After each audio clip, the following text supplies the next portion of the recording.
기독교는 분명한 믿음을 고백합니다.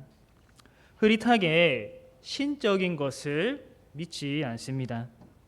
세상 사람들이 어렴풋이 상상하는 하나님을 믿는 것도 아닙니다. 우리는 성경과 그에 기초한 사도신경을 통해서 성삼위 하나님을 고백합니다. 우리가 삼위일체 하나님을 알고 믿을 수 있는 것은 그분이 성경에서 그렇게 자신을 나타내셨기 때문입니다. 삼위일체 하나님을 아는 지식은 관계적으로 아는 것입니다. 하나님과 만나고 체험하면서 아는 것입니다. 우리는 하나님을 사변적으로 연구하거나 또 어떠한 명상을 통해서 하나님을 알지 않습니다. 만남과 그 관계를 통해서 비로소 그 하나님을 알게 됩니다. 오늘날 사람들이 삼위일체를 너무 어렵게 생각하는 경향이 들어 있습니다. 물론 깊이 공부하면 그 교리가 체계화되는 이 논쟁의 역사는 꽤 복잡합니다. 이에 관한 이단적 가르침도 많이 있습니다. 하지만 성경에 근거한 올바른 삼위일체 하나님에 관한 지식은 그 자체가 복잡한 것은 아닙니다. 성도 여러분, 저는 오늘 삼위일체 주일을 맞이하여서 이에 관련된 설교를 전하고자 합니다. 성경에 근거하여서 삼위일체 하나님이 어떻게 나타나셨는지를 살펴보고자 합니다. 특히 교회와 연결하여서 살펴보고자 합니다. 교회는 삼위일체 하나님이 구원 역사 가운데서 함께 세우셨습니다. 그리고 교회와 함께 하십니다. 지금 이 시간에 삼위일체 하나님께서 교회를 어떻게 세우셨고 또 어떻게 함께 하시는지를 살펴볼 것입니다. 그럴 때에 하나님을 더욱 알고 사랑하게 되시기를 주님의 이름으로 축복합니다. 교회를 어떻게 세우셨고 어떻게 함께 하시는가? 다시 말하면 교회란 무엇인가? 삼위일체 하나님이 세우시고 함께 하시는 교회는 무엇인가? 이렇게 질문할 수 있습니다. 첫 번째로 교회는 하나님의 백성입니다. 하나님은 자기 백성을 친히 택하시고 부르십니다. 내가 하나님을 알기 이전에 하나님께서 나를 아셨습니다. 내가 하나님을 택하기 이전에 하나님께서 나를 택하셨습니다. 내가 하나님을 부르기 이전에 하나님께서 나를 부르셨습니다. 구약에서 하나님은 아브라함과 이삭과 야곱에게 자신을 나타내셨습니다. 하나님은 그들에게 찾아오셨습니다. 그리고 언약을 맺고 그들의 하나님이 되어 주셨습니다. 그리고 야곱을 그들과 언약을 맺고 그들의 하나님이 되어 주셨고 아브라함과 이삭과 야곱에게 그 언약을 이루시고 그들의 후손을 통해서 하나님 나라를 이루셨습니다.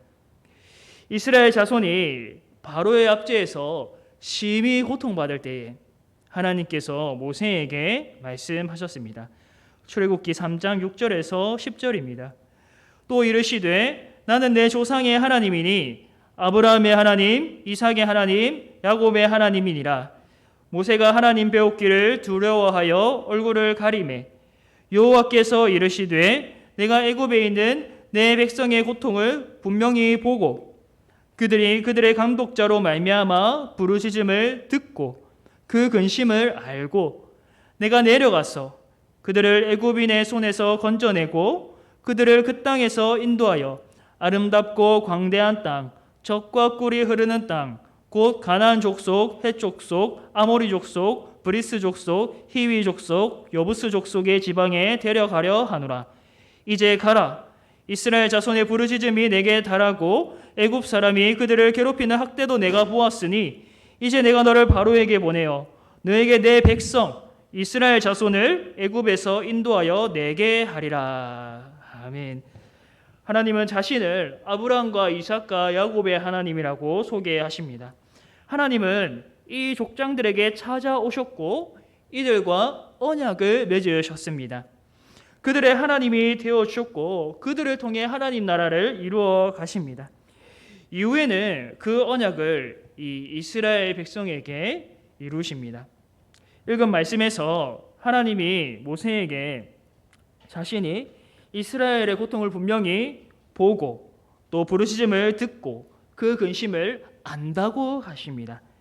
심지어 자신이 내려가서 그들을 애굽인의 손에서 건져내고 또 아름답고 광대한 땅, 젖과 꿀이 흐르는 땅으로 인도하여 내겠다고 하십니다. 이 일을 위해서 모세를 지도자로 부르시고 계십니다. 성도 여러분, 왜 하나님이 이렇게까지 하십니까? 이스라엘이 무엇이기에 하나님은 하늘에만 계시지 않고 친히 그들 가운데에 내려오십니까? 왜 그들의 고통 당함을 돌아보십니까? 바로 그들이 하나님의 백성이 되었기 때문입니다. 6절에 보면 내 백성의 고통을 분명히 보고 10절에도 이렇게 말씀합니다.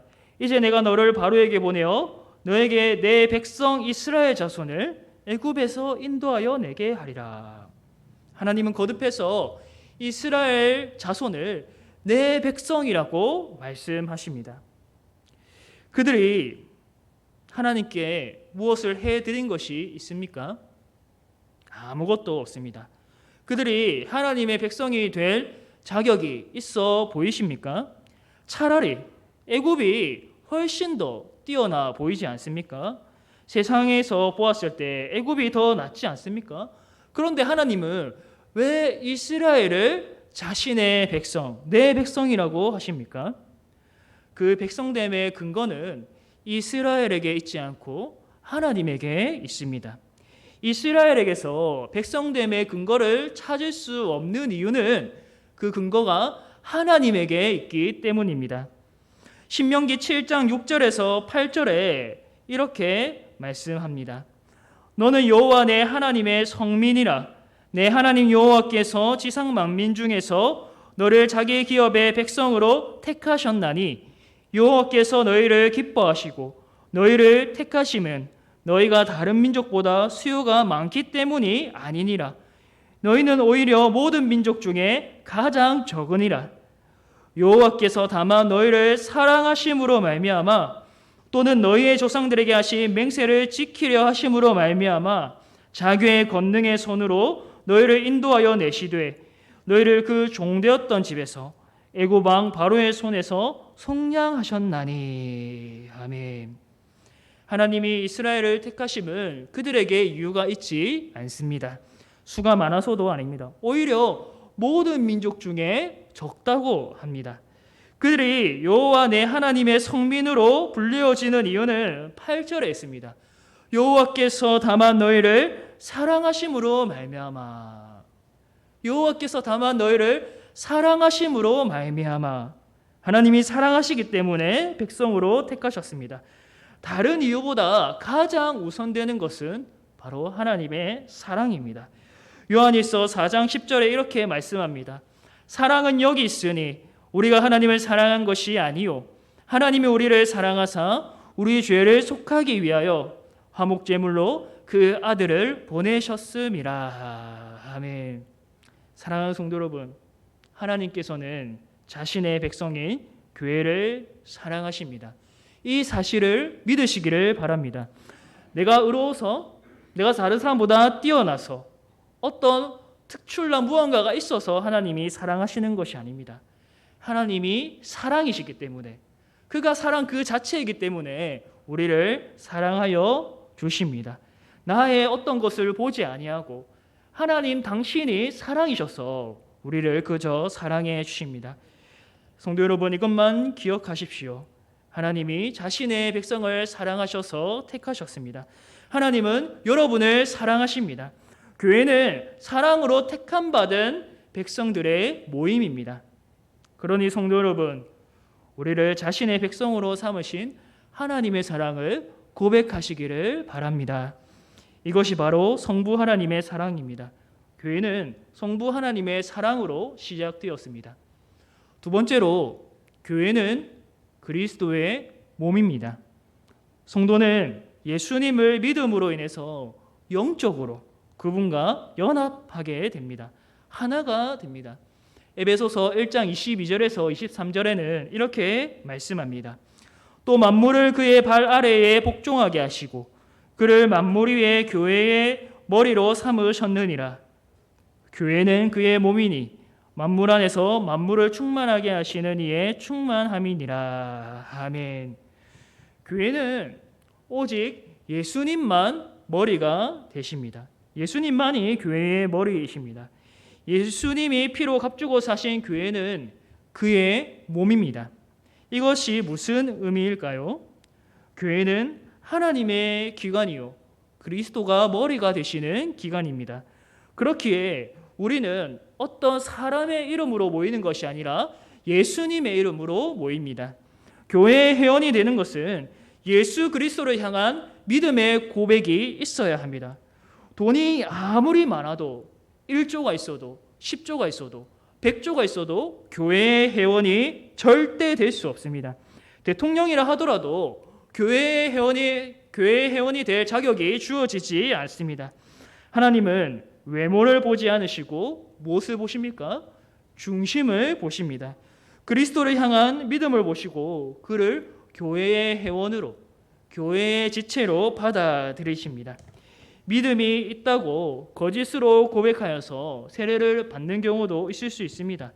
그러나 참 교회는 예수 그리스도를 믿는 사람들입니다. 정말 예수님을 참되게 믿는 사람들이 참 교회입니다. 오직 그리스도 안에서 하나님의 택하심을 입은 자들만이 은혜로 교회의 회원이 됩니다. 그러니 여러분, 내가 그리고 우리가 그리스도의 지체가 되었다는 사실에 기뻐하시기를 바랍니다. 감사하시기를 바랍니다. 우리가 생각하는 것 이상으로 우리는 너무나도 큰 은혜를 받았습니다. 더 나아가서 그리스도의 몸이라는 건 우리와 예수님이 함께 묶여져 있고 항상 함께 한다는 것을 뜻합니다. 예수님은 우리와 떨어져 있지 않습니다. 우리는 영원히 그분의 몸으로 존재할 것입니다. 성도는 이 세상에 홀로 존재하지 않습니다. 언제나 그리스도와 연결되어 있습니다. 언제나 그리스도와 함께합니다. 그렇기 때문에 우리는 단 한순간도 그리스도와 함께 있을 때는 정죄를 받지 않습니다. 그리스도의 몸이기 때문에 지옥에 가지 않는 것입니다. 내가 신앙생활을 잘해서, 내가 모범적이어서, 다른 어떤 이유가 나한테 있어서 내가 천국에 가는 것이 아니라, 지옥에 가지 않는 것이 아니라, 내가 그리스도와 하나가 되었고 그분의 교회로서, 그분의 몸된 교회로서 연합되었기 때문에 우리는 천국에 이를 수 있는 것입니다. 로마서 8장 1절에서 2절에 이렇게 말씀합니다. 그러므로 이제 그리스도 예수 안에 있는 자에게는 결코 정죄함이 없나니 이는 그리스도 예수 안에 있는 생명의 성령의 법이 죄와 사망의 법에서 너를 해방하였음이라. 아멘. 사람은 자기 몸을 해치지 않습니다. 사람은 자기를 향하여서 비난하지 않습니다. 누구나 자신의 몸을 아끼고 사랑합니다. 소중하게 대합니다. 이 세상 그 어떤 위협이 우리에게 오더라도 감사와 찬양을 드릴 수 있는 이유는 우리가 영원히 교회로서 그분의 몸이 되기 때문입니다. 그가 친히 자기 몸을 돌아보십니다.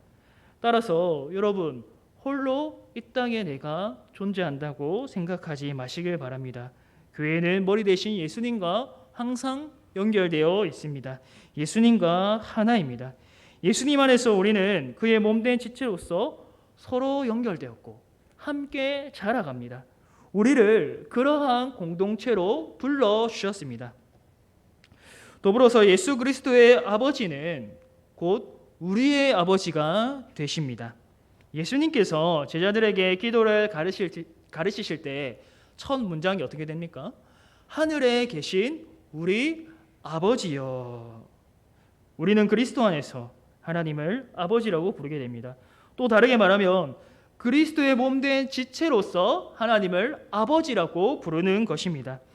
그러니 우리는 개개인으로서 하나님을 아버지라 부르지 않고 교회의 지체로서 하나님을 아버지라고 부릅니다. 우리가 하나님을 아버지라고 부르는 것은 이미 우리가 그리스도 안에 있다는 사실을 나타냅니다. 우리가 그리스도의 몸이라는 그 교회라는 사실을 나타냅니다. 교회를 떠나서는 아버지라고 부를 수 없습니다. 종교개혁자 칼뱅은 교회를 어머니라고 했습니다. 그 어머니의 품을 떠나서는 죄 사함이나 구원에 대한 소망을 가질 수 없다고 했습니다. 그만큼 교회를 성도의 어머니라고 부를 만큼 교회는 선택사항이 아니다. 내가 가입하고 싶어서 가입하고 가입하기 싫으면 가입하지 않는 그러한 일이 있을 수 없다는 것입니다. 가난한 성도는 불가능하다. 교회를 안 나가는 성도는 불가능합니다. 예수님을 참되게 믿는 자는 누구든지 예수 그리스도와 하나가 되고 연결됩니다. 그러니 참 성도는 교회의 회원이며 그분의 몸된 지체입니다. 성도 여러분, 바로 우리가 그러한 은혜를 받았다는 사실을, 여러분이 그분의 몸된 지체라는 사실을 믿고 고백하시기를 바랍니다. 세 번째로, 교회는 성령의 전입니다. 성령은 신약에서만이 아니라 구약 시대에서도 계셨습니다. 그리스도가 오시기 전에도 역사하셨습니다. 태초에 하나님이 천지를 창조하시기 전부터 성령은 계셨습니다. 하나님의 영은 수면 위에 운행하신다고 기록되었습니다. 창조는 성부 하나님이 앞서서 실행을 하셨으나 말씀이신 예수님과 또 영이신 성령님과 함께 이루셨습니다. 구약에서 성령 하나님은 주로 성전을 중심으로 역사하셨습니다. 물론 하나님의 백성들에게도 성령이 역사하셨습니다. 다윗이 시편에서 간절히 기도하기를 나를 주 앞에서 쫓아내지 마시며 주의 성령을 내게서 거두지 마소서, 이렇게 기도했습니다. 성령님은 구약에서도 분명히 역사하셨습니다. 그러나 신약에서는 하나님과 더불어서 예수 그리스도의 영으로 우리에게 오셨습니다. 요한복음 14장 26절에 예수님이 성령에 관하여서 이렇게 말씀하셨습니다. 하나님이 오른손으로 예수를 높이시매 그가 약속하신 성령을 아버지께 받아서 너희가 보고 듣는 이것을 부어 주셨느니라. 예수님은 성령을 제자들에게 보내주시기로 약속하셨습니다. 예수님께서 승천하시고 난 이후에 성령이 이들에게 부어졌습니다. 그리고 오순절 성령이 강림하신 직후에 베드로가 담대하게 설교합니다. 구약 성경을 밝히 깨달아서 증거합니다. 이전에는 전혀 볼 수 없었던 베드로의 모습이었습니다. 이는 그가 예수님 안에서 성경을 해석했고 또한 성령으로 충만해서 말씀을 밝히 깨달았다는 것을 알 수 있습니다. 이 설교를 통해서 이날에 세례를 받은 신도의 수가 3,000이나 되었다고 합니다. 오순절 성령은 그리스도의 몸된 교회에 부어졌습니다. 고린도전서 3장 16절에는 이렇게 말씀합니다. 너희는 너희가 하나님의 성전인 것과 하나님의 성령이 너희 안에 계시는 것을 알지 못하느냐. 성령께서 우리 안에 오셨습니다. 예수님은 표적을 구하는 유대인들에게 이렇게 말씀하셨습니다. 너희가 이 성전을 헐라. 그러면 내가 사흘 만에 다시 일으키겠다. 이 말씀을 하실 때 성전은 자신의 몸을 가리켜 하신 것이었습니다. 눈에 보이는 저 예루살렘 성전이 아니라, 건물이 아니라 자신의 몸을 가리켜서 하신 말씀이었습니다. 말씀이 육신이 되어 오신 하나님, 예수님의 육체가 하나님이 거하시는 참 성전이었습니다. 그리고 세례 요한에게 세례를 받을 때 성령으로 기름 부음 받았기 때문에 예수님은 성령이 거하시는 전입니다. 따라서 그분과 연합된, 그분과 하나가 된 그리스도의 몸된 교회도 한 성령을 받게 됩니다. 이로 인해서 우리 또한 성령이 거하시는 전이 됩니다. 성령 하나님이 하시는 일이 무엇입니까? 우리 안에 계셔서 예수 그리스도를 고백하게 하십니다. 성령은 또한 우리 안에 역사하셔서 각종 은사를 주시고 성령의 열매를 맺게 하십니다. 특히 각종 은사를 주시는 이유는 그리스도의 몸된 교회를 세우시기 위함입니다. 고린도전서 12장에 보면 어떤 사람에게는 성령으로 인해 지혜의 말씀을, 또 다른 사람에게는 성령으로 병 고치는 은사를, 능력 행함을, 예언함을, 영들 분별함 등을 주신다고 했습니다. 뿐만 아니라 이렇게 조금 뚜렷하게 사람들에게 역사하는 은사뿐만 아니라 위로하고 섬기고 하는 이 모든 것들도 성령의 은사라고 말하고 있습니다. 즉 성도는 자신이 받은 은사를 통해서 교회를 세워나갑니다. 이 일에 충실한 자가 바로 성령으로 충만한 사람입니다. 성령이 하나 되게 하신 것을 힘써 지키는 사람입니다. 성령은 우리 안에 역사하셔서 은사를 주시고 열매를 맺게 하시고 또한 하나님을 아버지라고 부르게 하십니다. 예수님을 주와 그리스도로 고백하게 하십니다. 성령 하나님은 교제의 영이십니다. 하나님과 예수님과 우리로 하여금 교제하게 하시고 또 성도들과 함께 교제를 가능하게 하시는 영이 바로 성령 하나님입니다. 그러니 성도 여러분, 성령 하나님으로 교제하시기를 바랍니다. 하나님과 성령으로 교제하고 성도와 성령으로 교제하시기를 바랍니다. 우리가 서로 교회로서 하나가 되고 교회를 은사로 더욱 세워나갈 때에 이를 효과적으로 하는 것은, 은사를 더욱 효과적으로 섬길 수 있는 것은, 사용할 수 있는 것은 바로 사랑입니다. 고린도전서 13장에는 이 사랑의 말씀이 나옵니다. 사랑은 성령이 우리 안에 역사함으로 인해서 생기는 첫 열매입니다. 가장 중요한 열매입니다. 하나님은 우리가 사랑이라는 열매를 맺기를 원하십니다. 예수님께서는 내가 너희를 사랑한 것 같이 너희도 서로 사랑하라고 하셨습니다. 예수님의 사랑은 서로 사랑할 때 비로소 이 밝게 그 예수님의 영광이 드러나고 또 그 은사도 교회에 유익이 되는 방향으로 사용이 됩니다. 은사를 말한 뒤에 바로 이어서 고린도전서 13장 1절에는 이렇게 말씀합니다. 내가 사람의 방언과 천사의 말을 할지라도 사랑이 없으면 소리나는 구리와 울리는 꽹과리가 되고, 아무리 뛰어나고 좋은 은사라 할지라도 사랑의 열매로 하지 않으면 아무런 소용이 없습니다. 하나님의 사랑으로 섬길 때에 교회는 그 사랑으로 하나가 될 것입니다. 사랑하는 성도 여러분, 하나님은 자신의 백성을 택하시고 부르셨습니다. 예수님은 자신의 몸을 하나님께 화목제물로 드려서 교회를 그리스도의 몸이 되게 하셨습니다. 성령님은 약속대로 우리 안에 오셔서 그리스도를 고백하게 하시고 또 우리로 성령으로 교제하게 하셨습니다. 삼위일체 하나님이 교회를 세우셨습니다. 그리고 오늘날에도 보호하시고 영원토록 함께 하실 것입니다. 평생에 우리에게 가장 큰 복이 있다면 교회의 지체가 되어서 삼위일체 하나님을 믿고 고백하는 일이 아닐까요? 평생에 우리에게 가장 큰 위로가 있다면 삼위일체 하나님이 교회와 영원히 함께 하신다는 약속이 아닐까요? 사랑하는 성도 여러분, 삼위일체 주일을 맞이하여서 이 보배를 다시 한번 깨달으시기를 바랍니다. 그리하여서 교회를 사랑하시고 함께 하시는 삼위일체 하나님께 찬송과 경배와 영광을 돌려드리시기를 주님의 이름으로 축복합니다.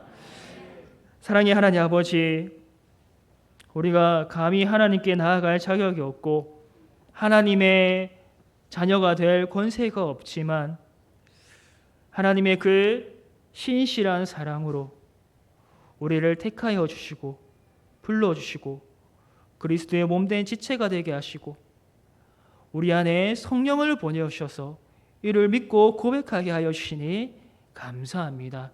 이 모든 것이 은혜임을 고백하며 삼위일체 하나님이 이루신 결과요 열매임을 찬양하고 경배합니다. 하나님, 일주일 동안 또 살아갈 때에 우리에게 이 하나님과 동행하는 믿음 주셔서 어디를 가든지 하나님의 뜻대로 그 말씀 따라서 살게 하여 주시고 우리의 몸으로 하나님께 영광 돌리는 백성들 다 될 수 있도록, 그런 교회의 지체들 다 될 수 있도록 도와주옵소서.